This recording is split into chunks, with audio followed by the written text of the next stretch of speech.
ನಮಸ್ಕಾರ ಗೆಳೆಯರಿ, stock market Kannada ಚಾನಲ್ಗೆ ಸ್ವಾಗತ ಸುಸ್ವಾಗತ. ಗೆಳೆಯರಿ, ವಿಡಿಯೋದಲ್ಲಿ ಒಂದು ಇಂಪಾರ್ಟೆಂಟ್ ಕಾನ್ಸೆಪ್ಟ್ ನ ಬಗ್ಗೆ ತಿಳಿಸ್ಕೊಡ್ತಾ ಇದ್ದೀನಿ. ಈ ವಿಚಾರದಲ್ಲಿ ಒಂದಷ್ಟು ಕನ್ಫ್ಯೂಷನ್ಸ್ ಇರುತ್ತೆ, ಯಾವ್ದು ಬೆಟರ್ ಅಂತ. ಖಂಡಿತ ಈ ವಿಡಿಯೋನ ನೋಡಿದ ಮೇಲೆ ನಿಮ್ಗೆ ಕ್ಲಾರಿಟಿ ಸಿಗುತ್ತೆ ಈ ಟಾಪಿಕ್ ನ ಬಗ್ಗೆ. ಮುಂದೆ ಖಂಡಿತ ಕನ್ಫ್ಯೂಷನ್ಸ್ ಇರೋದಿಲ್ಲ. ಹಾಗಾದ್ರೆ ಆ ಟಾಪಿಕ್ ಏನು ತಿಳ್ಕೊಳ್ಳೋಣ ಬನ್ನಿ. ಮೊದಲಿಗೆ ಡಿಸ್ಕ್ಲೇಮರ್ ಕೊಡಲಿಕ್ಕೆ ಇಷ್ಟಪಡ್ತೀನಿ. ಇಲ್ಲಿ ಯಾವ್ದಾದ್ರು ಸ್ಟಾಕ್ ಅನ್ನು ಮೆನ್ಷನ್ ಮಾಡಿದ್ರೆ ಅದು ಯಾವ್ದನ್ನು ಕೂಡ ರೆಕಮೆಂಡ್ ಮಾಡ್ತಿಲ್ಲ. ನೀವು ಫರ್ದರ್ ಸ್ಟಡಿ ಮೆಡಿಟೇಷನ್ ತಗೊಳ್ಬಹುದು. ಆಸ್ ಎಜುಕೇಶನಲ್ ಪರ್ಪಸ್ ನಾನು ಈ ವಿಡಿಯೋ ಮುಂದೆ ಹಾಕ್ತಾ ಇದ್ದೀನಿ. ಹಾಗೆ ನಮ್ಮ ಇನ್ಸ್ಟಾಗ್ರಾಮ್ ಹಾಗೂ ವಾಟ್ಸ್ಆಪ್ ಚಾನಲ್ ಫಾಲೋ ಮಾಡ್ತಿಲ್ಲ ಅಂತಂದ್ರೆ ಫಾಲೋ ಮಾಡಿ. ಚಾನಲ್ ನ ಡಿಸ್ಕ್ರಿಪ್ಷನ್ ಅಲ್ಲಿ 3 more ಲಿಂಕ್ಸ್ ಮೇಲೆ ಕ್ಲಿಕ್ ಮಾಡಿದ್ರೆ ಇಲ್ಲಿ ಕೆಳಗಡೆ ಲಿಂಕ್ ಸಿಗುತ್ತೆ. ನಮ್ಮ ಎಕ್ಸ್ ಪ್ರೊಫೈಲ್ ನ ಲಿಂಕ್ ಕೂಡ ಇದೆ. ವಾಟ್ಸ್ಆಪ್ ಚಾನಲ್ ಹಾಗೂ ಇನ್ಸ್ಟಾಗ್ರಾಮ್ ಚಾನಲ್ ಲಿಂಕ್ ಗಳಿದ್ದಾವೆ, ಫಾಲೋ ಮಾಡಬಹುದು. ಇನ್ನು ತರಬೇತಿ ಕಾರ್ಯಕ್ರಮದ ಬಗ್ಗೆ ಕೂಡ ಹಲವರು ಪ್ರಶ್ನೆ ಮಾಡ್ತಾನೆ ಇದ್ದೀರಿ, ಹಲವು ಸಲ ಮೆನ್ಷನ್ ಮಾಡ್ತಾನೆ ಇದ್ದೀನಿ. ಇದು ಪ್ಯೂರ್ಲಿ ಬಿಗಿನರ್ಸ್ ಗೆ ಡಿಸೈನ್ ಮಾಡಿರುವಂತದ್ದು. ಜೊತೆಗೆ ಸ್ಟಾಕ್ ಮಾರ್ಕೆಟ್ ಜರ್ನಿಯಲ್ಲಿ ಲೈಫ್ ಲಾಂಗ್ ಉಪಯೋಗಕ್ಕೆ ಬರುವಂತಹ ಕಂಟೆಂಟ್ ಅನ್ನ ಈ ಮೂಲಕ ನೀವು ತಿಳ್ಕೊಳ್ಬಹುದು. ಜೊತೆಗೆ ಇಲ್ಲಿ ಯಾವುದೇ ರೀತಿಯ ಸ್ಪೆಸಿಫಿಕ್ ಟೈಮಿಂಗ್ ಇರೋದಿಲ್ಲ. ನೀವು ಯಾವಾಗ ಫ್ರೀ ಆಗ್ತಿರೋ ಅವಾಗ ನೋಡಬಹುದಾಗಿರುತ್ತೆ. ಹಾಗಾಗಿ ನೀವೇನ್ ಕೆಲಸ ಮಾಡಾದ್ರೂ ಮಾಡ್ತೀರಿ, ನೈಟ್ ಶಿಫ್ಟ್ ಇರ್ಲಿ, ಡೇ ಶಿಫ್ಟ್ ಇರ್ಲಿ, ನೀವು ಫ್ರೀ ಆದಾಗ ನೋಡಬಹುದಾಗಿರುತ್ತೆ. ಹಾಗಾಗಿ ಫ್ಲೆಕ್ಸಿಬಲ್ ಇರುತ್ತೆ. ಇಂಟ್ರೆಸ್ಟ್ ಇರೋರು ಇಮೇಲ್ ಮೂಲಕ ಸಂಪರ್ಕ ಮಾಡಿ. ಇನ್ನು ಹೆಚ್ಚಿನ ಮಾಹಿತಿಯನ್ನ ಇಮೇಲ್ ಮೂಲಕ ನಿಮ್ಗೆ ಒದಗಿಸ್ತೇವೆ. ಇನ್ನು ಇವತ್ತಿನ ಟಾಪಿಕ್ ಕಡೆ ನಾವು ಬರೋದು. ಇವತ್ತಿನ ಟಾಪಿಕ್ ಬಂದು discount brokers versus full service brokers. ನಿಮ್ಗೆ ಎಲ್ರಿಗೂ ಗೊತ್ತಿದೆ, ನೀವೆಲ್ಲರೂ ಒಂದಲ್ಲ ಒಂದು ಕಡೆ ಅಕೌಂಟ್ ಓಪನ್ ಮಾಡಿ ಇನ್ವೆಸ್ಟ್ಮೆಂಟ್ ಅನ್ನ ಮಾಡ್ತಾ ಇದ್ದೀರಿ. ಮೆಜಾರಿಟಿ ಅಕೌಂಟ್ಸ್ ಡಿಸ್ಕೌಂಟ್ ಬ್ರೋಕರ್ಸ್ ಹತ್ರನೇ ಇದೆ. ಇತ್ತೀಚೆಗೆ ಓಪನ್ ಆಗಿರೋ ಅಕೌಂಟ್ಸ್ ಎಲ್ಲಾನು ಕೂಡ ಮೆಜಾರಿಟಿ ಡಿಸ್ಕೌಂಟ್ ಬ್ರೋಕರ್ಸ್ ಹತ್ರನೇ ಇದೆ. ಜೊತೆಗೆ ಇಲ್ಲಿ ಫುಲ್ ಸರ್ವಿಸ್ ಬ್ರೋಕರ್ಸ್ ಕೂಡ ಇರ್ತಾರೆ ಅನ್ನೋದಕ್ಕಿಂತ ಇದ್ದಾರೆ. ಹಾಗಾದ್ರೆ ಇವರಿಬ್ಬರ ನಡುವಿನ ವ್ಯತ್ಯಾಸ ಏನು, ಅಡ್ವಾಂಟೇಜಸ್ ಏನು, ಡಿಸ್ಅಡ್ವಾಂಟೇಜಸ್ ಏನು, ಜೊತೆಗೆ ನಾವು ಯಾವ ಬ್ರೋಕರ್ ನ ಸೆಲೆಕ್ಟ್ ಮಾಡಿದ್ರೆ ನಮಗೆ ಅನುಕೂಲ, ಇದ್ರ ಬಗ್ಗೆ ತಿಳ್ಕೊಳ್ಳೋಣ. ಖಂಡಿತ ಈ ವಿಚಾರದಲ್ಲಿ ಸಾಕಷ್ಟು ವಿಷಯಗಳು ಗೊತ್ತಿಲ್ಲ. ಹಾಗಾಗಿ ಖಂಡಿತ ಈ ವಿಡಿಯೋ ನೋಡಿದ ನಂತರ ನಿಮ್ಗೆ ಫುಲ್ ಕ್ಲಾರಿಟಿ ಇರುತ್ತೆ ನಾವು ಯಾವ ಬ್ರೋಕರ್ಸ್ ಹತ್ರ ಅಕೌಂಟ್ ಅನ್ನ ಹೊಂದಿದ್ರೆ ಬೆಟರ್ ಅಂತ. ಹಾಗೆ ಬ್ರೋಕರ್ ಸೆಲೆಕ್ಟ್ ಮಾಡೋದು ಕೂಡ ಒಂದು ಇಂಪಾರ್ಟೆಂಟ್ ಡಿಸಿಷನ್ ಆಗಿರುತ್ತೆ. ಯಾಕೆ ಅಂತ ನಿಮ್ಗೆ ಈ ವಿಡಿಯೋದ ಎಂಡ್ಗೆ ಖಂಡಿತ ಕ್ಲಾರಿಟಿ ಇರುತ್ತೆ. ನೀವು ಡಿಸ್ಕೌಂಟ್ ಬ್ರೋಕರ್ಸ್ ಅಂದ್ರೆ ನಿಮ್ಗೆಲ್ರಿಗೂ ಗೊತ್ತಿದೆ, ಲೈಕ್ ಝೆರೋದಾ, ಗ್ರೋ, ಅಪ್ಸ್ಟಾಕ್ಸ್, ಇವೆಲ್ಲನೂ ಕೂಡ ಡಿಸ್ಕೌಂಟ್ ಬ್ರೋಕರ್ಸ್. ಇನ್ನು ಫುಲ್ ಸರ್ವಿಸ್ ಬ್ರೋಕರ್ಸ್ ಗೆ ಬಂದ್ರೆ ICICI ಡೈರೆಕ್ಟ್, HDFC ಸೆಕ್ಯೂರಿಟೀಸ್, ಹಾಗೆ ಮೋತಿಲಾಲ್ ಓಸ್ವಾಲ್, ಇವರೆಲ್ಲರೂ ಕೂಡ ಫುಲ್ ಸರ್ವಿಸ್ ಬ್ರೋಕರ್ಸ್. ನಾವು ಝರೋದಾ ಅಥವಾ ಗ್ರೋ ನಲ್ಲಿ ಅಕೌಂಟ್ ಅನ್ನು ಹೊಂದಿರಬಹುದು ಅಥವಾ ಅಪ್ಸ್ಟಾಕ್ಸ್ ಅಲ್ಲಿ ಹೊಂದಿರಬಹುದು. But ICICI direct, HDFC securities, Motilal Oswal ಇವರು ಕೂಡ ಈ ಸರ್ವಿಸ್ ಅನ್ನ ಕೊಡ್ತಾರೆ. ತುಂಬಾ ಜನರ ಥಿಂಕಿಂಗ್ ಏನಿರುತ್ತೆ, ಅಲ್ಲಿ ಚಾರ್ಜಸ್ ಜಾಸ್ತಿ ಇರುತ್ತೆ ಅಂತ. ಹೌದಲ್ವಾ? ಆಕ್ಚುಲಿ ಅದು ರೈಟ್ ಕೂಡ. ಬಟ್ ಕೆಲವೊಂದು ಇಂಪಾರ್ಟೆಂಟ್ ವಿಷಯನ ನಾವು ತಿಳ್ಕೊಳ್ಬೇಕಿಲ್ಲಿ. ಈ ಬ್ರೋಕರ್ ಡಿಸಿಷನ್ ಏನಿದೆ ಇದು ನಮಗೆ ಒಂದಷ್ಟು ಲಾಭವನ್ನು ಕೂಡ ತರುತ್ತೆ, ಜೊತೆಗೆ ಒಂದಷ್ಟು ಕಾಸ್ಟ್ ಅನ್ನು ಕೂಡ ಜಾಸ್ತಿ ಮಾಡುತ್ತೆ, ಕೆಲವು ಸಲ ಕಡಿಮೆನೂ ಕೂಡ ಮಾಡುತ್ತೆ. ಮೊದಲಿಗೆ ನಾವು ಡಿಸ್ಕೌಂಟ್ ಬ್ರೋಕರ್ಸ್ ಬಗ್ಗೆ ತಿಳ್ಕೊಳ್ಳೋಣ.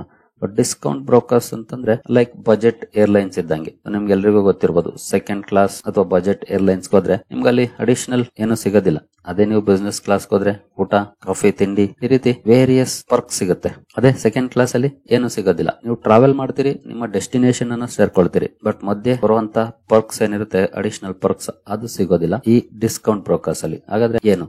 ಮೊದಲಿಗೆ ಟೆಕ್ ಫೋಕಸ್ಡ್ ಪ್ಲಾಟ್ಫಾರ್ಮ್ಸ್ ಅನ್ನ ಪ್ರೊವೈಡ್ ಮಾಡ್ತಾರೆ. ಬೇಸಿಕ್ ಟ್ರೇಡಿಂಗ್ ಇನ್ಫ್ರಾಸ್ಟ್ರಕ್ಚರ್ ನ ಪ್ರೊವೈಡ್ ಮಾಡ್ತಾರೆ ತಮ್ಮ ಕ್ಲೈಂಟ್ ಗಳಿಗೆ. ಜೊತೆಗೆ ಮಿನಿಮಲ್ ಚಾರ್ಜಸ್ ಮಾಡ್ತಾರೆ. ಪ್ರೈಸಿಂಗ್ ಮಾಡೆಲ್ ಗೆ ಬಂದ್ರೆ ಫ್ಲಾಟ್ ಫೀಸ್ ಇರುತ್ತೆ ಅಥವಾ ಪರ್ ಟ್ರೇಡ್ ಮ್ಯಾಕ್ಸಿಮಮ್ ಇಷ್ಟು ಅಂತ ಮಾಡ್ತಾರೆ. ಅಂದ್ರೆ ಈಗ ಸದ್ಯದ ಮಟ್ಟಿಗೆ 20 rupees ಪರ್ ಆರ್ಡರ್ ಅಥವಾ ಅದಕ್ಕಿಂತ ಕಡಿಮೆ ಇದೆ, 0.003%. ಇನ್ನು ಡೆಲಿವರಿಗಂತೂ ಫ್ರೀ ಆಗಿ ಸರ್ವಿಸ್ ಅನ್ನು ಕೊಡ್ತಾರೆ ಇವರು. ಇದು ಕಾಸ್ಟ್ ಎಫೆಕ್ಟಿವ್ ಮಾಡೆಲ್ ಆಗಿದೆ. ಡಿಸ್ಕೌಂಟ್ ಬ್ರೋಕರ್ಸ್ ತುಂಬಾ ಕಡಿಮೆ ಚಾರ್ಜ್ ಮಾಡ್ತಾರೆ, ಕಾಸ್ಟ್ ಎಫೆಕ್ಟಿವ್ ಮಾಡೆಲ್ ಆಗಿರುತ್ತೆ ಇನ್ವೆಸ್ಟರ್ಸ್ ಗೆ. ಇನ್ನು ಇದರಲ್ಲಿರುವಂತಹ ಕೀ ಪ್ಲೇಯರ್ಸ್ ನಾವು ಅವಾಗಲೇ ನೋಡಿದ್ವಿ, ಝರೋದಾ, ಅಪ್ಸ್ಟಾಕ್ಸ್, ಗ್ರೋ, ಹಾಗೆ ಅದರ್ ಪ್ಲಾಟ್ಫಾರ್ಮ್ಸ್ ಕೂಡ ಇದ್ದಾವೆ. ಒಟ್ಟಿನಲ್ಲಿ ಇಲ್ಲಿ ಮೇಜರ್ ಆಗಿ ಕಂಡು ಬರೋದು ಅಂತಂದ್ರೆ ಫ್ಲಾಟ್ ಫೀ ಚಾರ್ಜ್ ಮಾಡ್ತಾರೆ ಅಥವಾ ಕಡಿಮೆ ಪ್ರಮಾಣದಲ್ಲಿ ಚಾರ್ಜ್ ಅನ್ನ ಮಾಡ್ತಾರೆ, ಡೆಲಿವರಿನ ಫ್ರೀ ಕೊಡ್ತಾರೆ.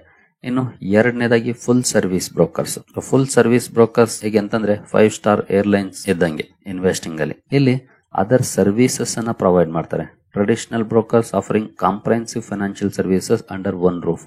ಒಂದೇ ರೂಫ್ ನ ಅಡಿ ಹಲವು ಸರ್ವಿಸಸ್ ಅನ್ನ ಪ್ರೊವೈಡ್ ಮಾಡ್ತಾರೆ. ಹೇಗೆ ಡಿಸ್ಕೌಂಟ್ ಬ್ರೋಕರ್ಸ್ ಕಡಿಮೆ ಚಾರ್ಜ್ ಮಾಡ್ತಾರೋ ಬಟ್ ಬೇರೆ ಸರ್ವಿಸಸ್ ಅನ್ನ ಕೊಡೋದಿಲ್ಲ, ಓನ್ಲಿ ಪ್ಲಾಟ್ಫಾರ್ಮ್ ಒದಗಿಸ್ತಾರೆ ಬೈಯಿಂಗ್ ಸೆಲ್ಲಿಂಗ್ ಮಾಡ್ಲಿಕ್ಕೆ. ಬಟ್ ಇಲ್ಲಿ detailed research reports and market analysis ಅನ್ನ ಕೊಡ್ತಾರೆ. ಹಾಗೆ ಪರ್ಸನಲೈಸ್ಡ್ ಇನ್ವೆಸ್ಟ್ಮೆಂಟ್ ಅಡ್ವೈಸರಿ, ಅಂದ್ರೆ ನೀವು ಯಾವ ಸ್ಟಾಕ್ ಅನ್ನ ಬೈ ಮಾಡಬಹುದು, ಯಾವ್ದನ್ನ ಸೆಲ್ ಮಾಡಬಹುದು ಅನ್ನೋದ್ರ ಬಗ್ಗೆ ಅಡ್ವೈಸರಿ ಸರ್ವಿಸಸ್ ಅನ್ನು ಕೂಡ ಕೊಡ್ತಾರೆ.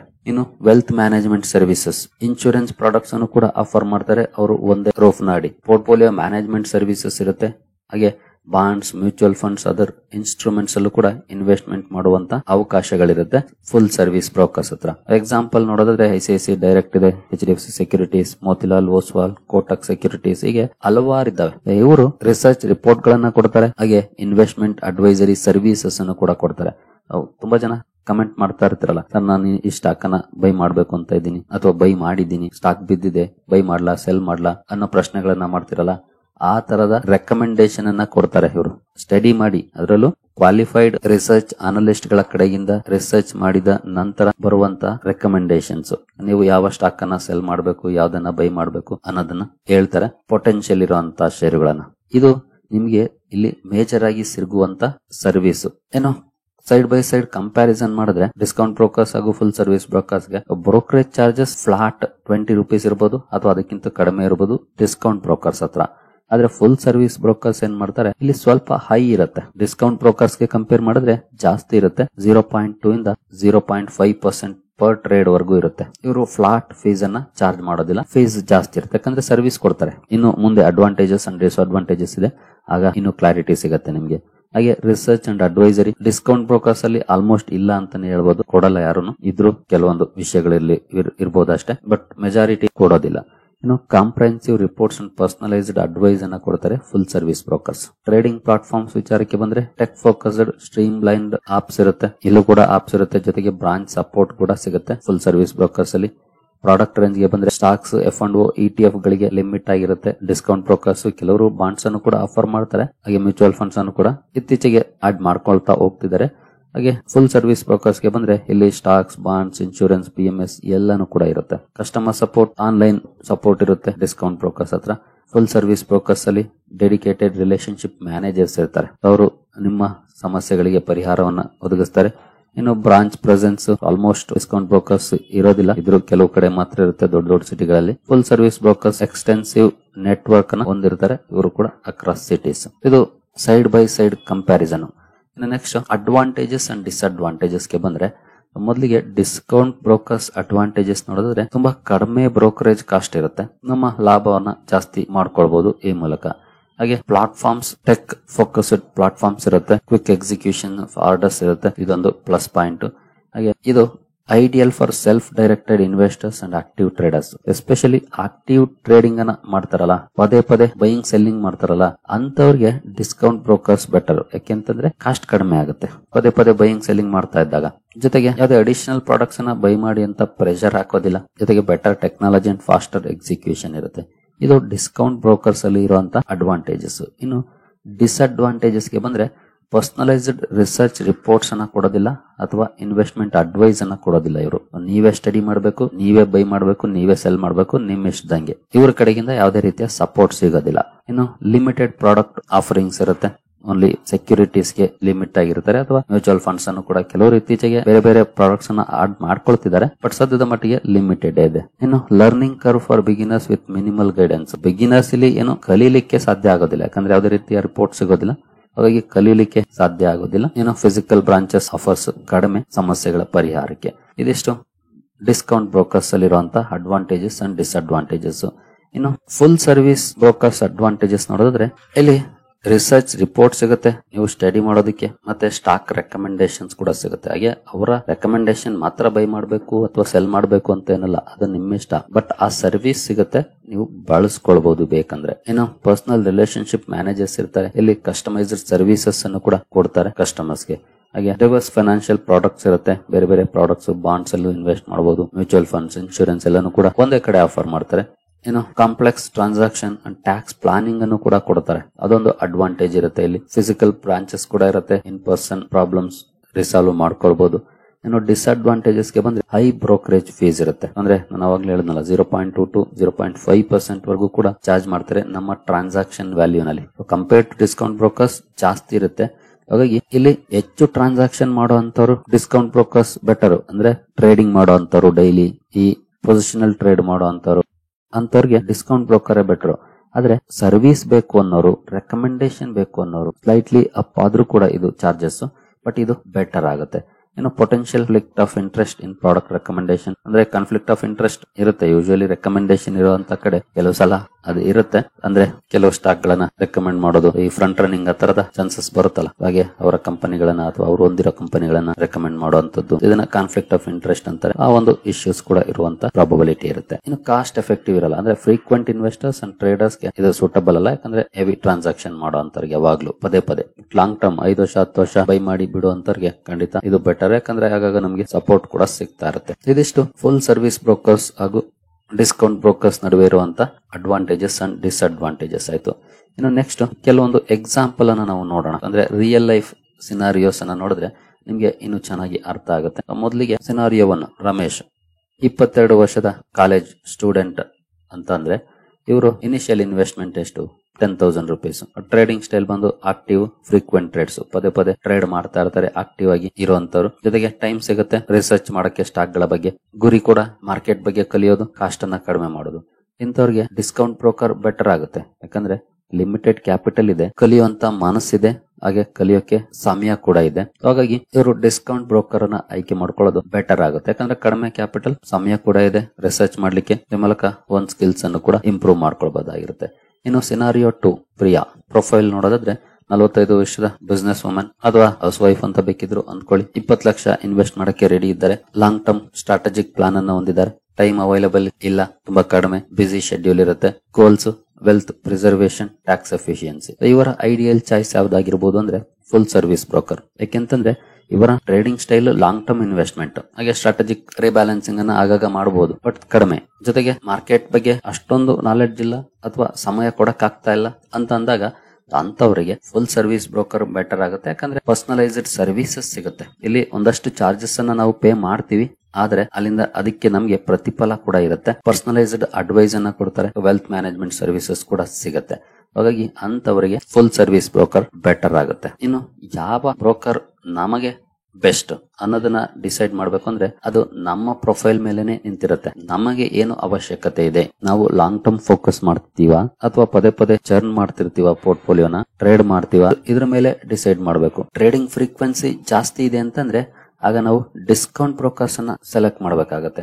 ರಿಸರ್ಚ್ ಸಪೋರ್ಟ್ ಬೇಕು, ರೆಕಮೆಂಡೇಶನ್ ಬೇಕು ಅಂತಂದ್ರೆ ಫುಲ್ ಸರ್ವಿಸ್ ಬ್ರೋಕರ್ ನ ಸೆಲೆಕ್ಟ್ ಮಾಡಬೇಕಾಗುತ್ತೆ. ಬಿಗಿನರ್ಸ್ ಆಗ್ಲಿ ಅಡ್ವಾನ್ಸ್ಡ್ ಅವ್ರ ಆಗಿರ್ಲಿ, ಎಲ್ರಿಗೂ ಕೂಡ ಯಾವ ರೀತಿಯ ನೀಡ್ಸ್ ಇದೆ, ಅವಶ್ಯಕತೆ ಇದೆ, ಅದ್ರ ಮೇಲೆ ನಾವು ಬ್ರೋಕರ್ಸ್ ಅನ್ನ ಆಯ್ಕೆ ಮಾಡಬೇಕಾಗುತ್ತೆ. ಏನೋ ಫೈನಲ್ ಆಗಿ ನಾವು ಯಾವ್ದನ್ನ ಚೂಸ್ ಮಾಡಬೇಕು, ಬಾಟಮ್ ಲೈನ್ ಏನು, ನೀವು ಡಿಸ್ಕೌಂಟ್ ಬ್ರೋಕರ್ ಅನ್ನ ಯಾವಾಗ ಚೂಸ್ ಮಾಡಬೇಕು, ಯಾಕೆ ಚೂಸ್ ಮಾಡಬೇಕು ಅಂತಂದ್ರೆ ನೀವು ಫ್ರೀಕ್ವೆಂಟ್ಲಿ ಟ್ರೇಡಿಂಗ್ ಅನ್ನ ಮಾಡ್ತಿದ್ರೆ, ಅಂದ್ರೆ ಪದೇ ಪದೇ ಬೈಯಿಂಗ್ ಸೆಲ್ಲಿಂಗ್ ಮಾಡ್ತಾ ಇದ್ದೀರಿ ಅಂತಂದ್ರೆ ನಿಮಗೆ ಡಿಸ್ಕೌಂಟ್ ಬ್ರೋಕರ್ ಬೆಸ್ಟ್. ಜೊತೆಗೆ ನೀವು ಓನ್ ರಿಸರ್ಚ್ ಅನ್ನ ಮಾಡ್ತೀರಿ ಅಂದ್ರೆ, ನಿಮ್ಗೆ ಯಾವುದೇ ರೀತಿಯ ರಿಸರ್ಚ್ ಸಪೋರ್ಟ್ ಬೇಕಿಲ್ಲ ಅಂದ್ರೆ, ನೀವೇ ಓನ್ ಆಗಿ ರಿಸರ್ಚ್ ಮಾಡ್ತೀರಿ, ನಿಮ್ಗೆ ಸಮಯ ಇದೆ ಅಂದ್ರೆ, ಹಾಗೆ ಡಿಜಿಟಲ್ ಓನ್ಲಿ ಪ್ಲಾಟ್ಫಾರ್ಮ್ಸ್ ಅಲ್ಲಿ ಕಂಫರ್ಟಬಿಲಿಟಿ ಇದೆ ಅಂದ್ರೆ, ಇಂತಹ ಸಂದರ್ಭದಲ್ಲಿ ನೀವು ಡಿಸ್ಕೌಂಟ್ ಬ್ರೋಕರ್ಸ್ ಅನ್ನ ಆಯ್ಕೆ ಮಾಡ್ಕೊಳ್ಳೋದು ಬೆಟರ್ ಆಗುತ್ತೆ. ಸುಮಾರು ಜನ ಈಗಾಗಲೇ ಡಿಸ್ಕೌಂಟ್ ಬ್ರೋಕರ್ಸ್ ಅಲ್ಲಿ ಅಕೌಂಟ್ಸ್ ಅನ್ನ ಹೊಂದಿದ್ದೀರಿ, ಸರೋದಾ, ಗ್ರೋ, ಅಪ್ಸ್ಟಾಕ್ಸ್ ಇವುಗಳಲ್ಲಿ. ಇನ್ನು ಫುಲ್ ಟೈಮ್ ಅಥವಾ ಫುಲ್ ಸರ್ವಿಸ್ ಬ್ರೋಕರ್ಸ್ ಅನ್ನ ಆಯ್ಕೆ ಮಾಡಬೇಕು ಅಂತಂದ್ರೆ ಪರ್ಸನಲೈಸ್ಡ್ ಇನ್ವೆಸ್ಟ್ಮೆಂಟ್ ನ ಅವಶ್ಯಕತೆ ಇದೆ ಅಂದ್ರೆ, ಪರ್ಸನಲೈಸ್ಡ್ ಇನ್ವೆಸ್ಟ್ಮೆಂಟ್ ಅಡ್ವೈಸ್ ನ ಅವಶ್ಯಕತೆ ಇದೆ ಅಂದ್ರೆ, ಸಬ್ಸ್ಟಾನ್ಷಿಯಲ್ ಕ್ಯಾಪಿಟಲ್ ಟು ಇನ್ವೆಸ್ಟ್ ಅಂದ್ರೆ ನೀವು ಸ್ವಲ್ಪ ಜಾಸ್ತಿ ಅಮೌಂಟ್ ಇನ್ವೆಸ್ಟ್ ಮಾಡಕ್ಕೆ ರೆಡಿ ಇದ್ದೀರಿ ಅಂದ್ರೆ 50,000 ಲಕ್ಷ 2 ಲಕ್ಷ ಅಂತಂದ್ರೆ ನಿಮ್ಗೆ ಡಿಸ್ಕೌಂಟ್ ಬ್ರೋಕರ್ಸ್ ಬೆಟರ್. ಯಾಕಂದ್ರೆ ಕಡಿಮೆ ಕ್ಯಾಪಿಟಲ್ ಅಲ್ಲಿ ಹೋಗುವಂತದ್ದು. ಬಟ್ ಇಲ್ಲಿ 10 ಲಕ್ಷ 20 ಲಕ್ಷ 50 ಲಕ್ಷ ಈ ರೀತಿ ಇನ್ವೆಸ್ಟ್ ಮಾಡೋರಿಗೆ ಬೆಟರ್ ಆಗುತ್ತೆ. ಕಾರಣ ಇಷ್ಟೇ, ಅಲ್ಲಿ ಕೆಲವೊಂದು ಅಡಿಷನಲ್ ಸರ್ವಿಸಸ್ ಸಿಗುತ್ತೆ, ಇನ್ವೆಸ್ಟ್ಮೆಂಟ್ ಅಡ್ವೈಸ್ ಸಿಗುತ್ತೆ, ರಿಸರ್ಚ್ ರಿಪೋರ್ಟ್ ಸಿಗುತ್ತೆ, ಬೇರೆ ಬೇರೆ ಫೈನಾನ್ಷಿಯಲ್ ಪ್ರಾಡಕ್ಟ್ಸ್ ಕೂಡ ಸಿಗುತ್ತೆ. ನಿಮ್ಗೆ ಬೇಕಂದ್ರೆ ತಗೊಳ್ಬಹುದು, ಬೇಡ ಅಂದ್ರೆ ಬಿಡಬಹುದು. ಅದೇನು ಬಲವಂತದ್ದೇನಲ್ಲ, ಅವರು ಪುಷ್ ಮಾಡಕ್ ಟ್ರೈ ಮಾಡಬಹುದು, ಬಟ್ ನಾವು ಇಗ್ನೋರ್ ಮಾಡ್ಬೇಕಷ್ಟೇ. ಏನು ನಿಮ್ಗೆ ಟ್ಯಾಕ್ಸ್ ಪ್ಲಾನಿಂಗ್ ಆಗ್ಲಿ, ಫೈನಾನ್ಷಿಯಲ್ ಪ್ಲಾನಿಂಗ್ ಆಗ್ಲಿ, ಇದಕ್ಕೆ ಸಂಬಂಧಪಟ್ಟಂತೆ ಕೂಡ ನಿಮಗೆ ಹೆಲ್ಪ್ ಸಿಗುತ್ತೆ ಫುಲ್ ಸರ್ವಿಸ್ ಬ್ರೋಕರ್ಸ್ ಅಲ್ಲಿ. ಇಲ್ಲೂ ಕೂಡ ಹಲವರು ಇದ್ದಾರೆ. ಎಕ್ಸಾಂಪಲ್ ನೋಡೋದಾದ್ರೆ ICICI direct, HDFC securities, Motilal Oswal ಇವರೆಲ್ಲನೂ ಕೂಡ ಫುಲ್ ಸರ್ವಿಸ್ ಬ್ರೋಕರ್ ಆಗಿದ್ದಾರೆ. ಒಟ್ಟಿನಲ್ಲಿ ರೈಟ್ ಚಾಯ್ಸ್ ನಿಮ್ಮ ಮೇಲೆ ಡಿಪೆಂಡ್ ಆಗಿದೆ. ನಿಮಗೆ ಏನು ಅವಶ್ಯಕತೆ ಇದೆ ಅದ್ರ ಮೇಲೆ ನೀವು ಆಯ್ಕೆ ಮಾಡ್ಕೊಳ್ಬೇಕಾಗತ್ತೆ. ಆಲ್ಮೋಸ್ಟ್ ನಾನೊಂದು ಅಸಂಪ್ಷನ್ ಮಾಡ್ಕೊಳ್ತಿದ್ದೀನಿ, 99% ನಮ್ಮ ವಿಡಿಯೋ ನೋಡೋರು ಎಲ್ಲಾನು ಕೂಡ ಡಿಸ್ಕೌಂಟ್ ಬ್ರೋಕರ್ಸ್ ಹತ್ರನೇ ಅಕೌಂಟ್ ಅನ್ನ ಹೊಂದಿದ್ದೀರಿ ಅಂತ. ಫುಲ್ ಸರ್ವಿಸ್ ಬ್ರೋಕರ್ಸ್ ಹತ್ರ ಹೊಂದಿರೋರು ಕಡಿಮೆ, ಬಟ್ ಇಲ್ಲಿರುವಂತ ಅಡ್ವಾಂಟೇಜಸ್ ಅನ್ನ ನೀವು ನೋಡಿದ್ರಿ. ಈಗ ನಿಮಗೆ ಯಾವ್ದು ಬೆಟರ್ ಅನ್ಸುತ್ತೆ ಅದನ್ನ ತಗೊಳ್ಳಿ. ಎಸ್ಪೆಷಲಿ ನೀವೀಗ ಅರ್ಥ ಮಾಡ್ಕೊಂಡಿದ್ದೀರಿ ನಾವು ಡಿಸ್ಕೌಂಟ್ ಬ್ರೋಕರ್ಸ್ ಅನ್ನ ಯಾಕೆ ಆಯ್ಕೆ ಮಾಡಬೇಕು, ಫುಲ್ ಸರ್ವಿಸ್ ಬ್ರೋಕರ್ಸ್ ಅನ್ನ ಯಾಕೆ ಆಯ್ಕೆ ಮಾಡಬೇಕು ಅಂತ. ನೀವು ಯಾವುದೇ ಸ್ಟಾಕ್ ಅಲ್ಲಿ ಸ್ಟ್ರಕ್ ಆಗಿದ್ದೀರಿ ಅಂದ್ರೆ ಅಂತ ಸಂದರ್ಭದಲ್ಲಿ ನಾವು ಇನ್ವೆಸ್ಟ್ಮೆಂಟ್ ಅಡ್ವೈಸರ್ಸ್ ಸಹಾಯ ತಗೊಳ್ಬಹುದು. ನಾವು ಈ ಸ್ಟಾಕ್ ಅಲ್ಲಿ ಸ್ಟ್ರಕ್ ಆಗಿದ್ದೀವಿ, ಏನ್ ಮಾಡಬೇಕು, ಬೈ ಮಾಡೋದಾ, ಅವರೇಜ್ ಮಾಡೋದಾ, ಸೆಲ್ ಮಾಡೋದಾ, ಕಮ್ ಬ್ಯಾಕ್ ಮಾಡಬಹುದಾ, ಇದ್ರ ಬಗ್ಗೆ ರಿಜಿಸ್ಟರ್ಡ್ ಅಡ್ವೈಸರ್ಸ್ ನ ಸಪೋರ್ಟ್ ಸಿಗುತ್ತೆ ಫುಲ್ ಸರ್ವಿಸ್ ಬ್ರೋಕರ್ಸ್ ಅಲ್ಲಿ. ಆದ್ರೆ ಅದು ನಮ್ಗೆ ಡಿಸ್ಕೌಂಟ್ ಬ್ರೋಕರ್ಸ್ ಅಲ್ಲಿ ಸಿಗಲ್ಲ. ಈ ರೀತಿ ಅಡ್ವಾಂಟೇಜಸ್ ಇರುತ್ತೆ. ಬಟ್ ಫುಲ್ ಸರ್ವಿಸ್ ಬ್ರೋಕರ್ಸ್ ಅಲ್ಲಿ ಡಿಸ್ಅಡ್ವಾಂಟೇಜ್ ಅಂದ್ರೆ ಫೀಸ್ ಸ್ವಲ್ಪ ಜಾಸ್ತಿ ಇರುತ್ತೆ ಕಂಪೇರ್ ಟು ಡಿಸ್ಕೌಂಟ್ ಬ್ರೋಕರ್ಸ್. ಹಾಗಾಗಿ ಪದೇ ಪದೇ ಬೈ ಮಾಡೋದು ಸೆಲ್ ಮಾಡೋರ್ಗೆ ಡಿಸ್ಕೌಂಟ್ ಬ್ರೋಕರೇ ಬೆಟರ್. ನಾವೆಲ್ಲ 5 ವರ್ಷ 10 ವರ್ಷ ಹೋಲ್ಡ್ ಮಾಡೋ ಅಂತವ್ರು ಅಂದ್ರೆ ಫುಲ್ ಸರ್ವಿಸ್ ಬ್ರೋಕರ್ ಕೂಡ ಬೆಟರ್ ಆಗುತ್ತೆ. ನಿಮ್ಮ ಅವಶ್ಯಕತೆಗೆ ತಕ್ಕಂತೆ ನೀವು ಡಿಸೈಡ್ ಮಾಡ್ಕೊಳ್ಬಹುದು.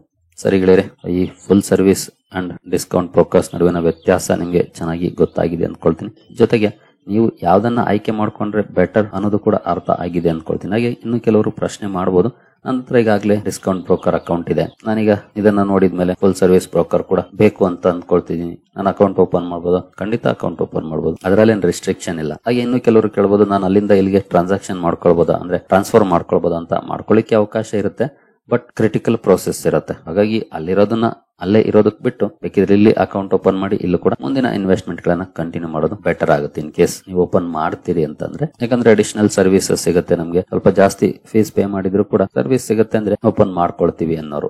ಬಟ್ ಓಪನ್ ಮಾಡ್ಕೊಳ್ಳೋಕೆ ಮುಂಚೆ ಅವರ ಚಾರ್ಜಸ್ ಎಲ್ಲ ಎಷ್ಟಿದೆ ಅನ್ನೋದನ್ನ ನೋಡಿ ಡಿಸೈಡ್ ಮಾಡ್ಕೊಳ್ಳಿ. ಯಾರಾದ್ರೂ ಓಪನ್ ಮಾಡೋದಾದ್ರೆ ಸುಮ್ಮನೆ ಬ್ಲೈಂಡ್ಲಿ ಯಾವ್ದೋ ಒಂದು ಓಪನ್ ಮಾಡ್ಕೊಳಕ್ ಹೋಗ್ಬೇಡಿ. ಏನೇನ್ ಸರ್ವಿಸ್ ಕೊಡ್ತಾರೆ, ಚಾರ್ಜಸ್ ಎಷ್ಟಿದೆ ಇದನ್ನೆಲ್ಲ ಮತ್ತೊಂದ್ಸಲ ರೀಚೆಕ್ ಮಾಡ್ಕೊಳ್ಳಿ, ಆಮೇಲೆ ಮಾಡ್ಕೊಳ್ಳಿ. ಇನ್ ಕೇಸ್ ಯಾರಿಗಾದ್ರೂ ಮೋತಿಲಾಲ್ ಅಲ್ಲಿ ಓಪನ್ ಮಾಡ್ಬೇಕು ಅಂದ್ಕೊಂಡ್ರೆ ಅನ್ಸಿದ್ರೆ ಹೇಳಿ, ನನ್ನ ಹತ್ರ ಅದೇ ಅಕೌಂಟ್ ಇದೆ, ಬೇಕಿದ್ರೆ ರೆಫರಲ್ ಕಳಿಸ್ತೀನಿ. ಅದರಿಂದ ಕೆಲವೊಂದು ಪಾಯಿಂಟ್ಸ್ ಬರುತ್ತೆ, ಯೂಸ್ ಆಗುತ್ತೆ ನನಗೆ. ಈ ರೀತಿಯ ಡಿಫರೆನ್ಸಸ್ ಇರುತ್ತೆ, ಅಡ್ವಾಂಟೇಜಸ್ ಅಂಡ್ ಡಿಸ್ಅಡ್ವಾಂಟೇಜಸ್ ಇರುತ್ತೆ. ಸರಿ ಗೆಳೆಯರೆ, ಈ ವಿಡಿಯೋ ನಿಮ್ಗೆ ಇಷ್ಟ ಆಗಿದೆ ಅಂದ್ಕೊಳ್ತೀನಿ. ಹಾಗೆ ಟ್ರೈನಿಂಗ್ ಪ್ರೋಗ್ರಾಮ್ ಅಲ್ಲಿ ಇಂಟ್ರೆಸ್ಟ್ ಇರೋರು ಮೇಲ್ ಮಾಡಬಹುದು. ಇನ್ನು ಹೆಚ್ಚಿನ ಮಾಹಿತಿಯನ್ನ ಇಮೇಲ್ ಮೂಲಕ ಒದಗಿಸ್ತೇವೆ. ಮುಂದಿನ ವಿಡಿಯೋದಲ್ಲಿ ಸಿಗೋಣ. ಅಲ್ಲಿವರೆಗೂ ಜೈ ಹಿಂದ್, ಜೈ ಕರ್ನಾಟಕ.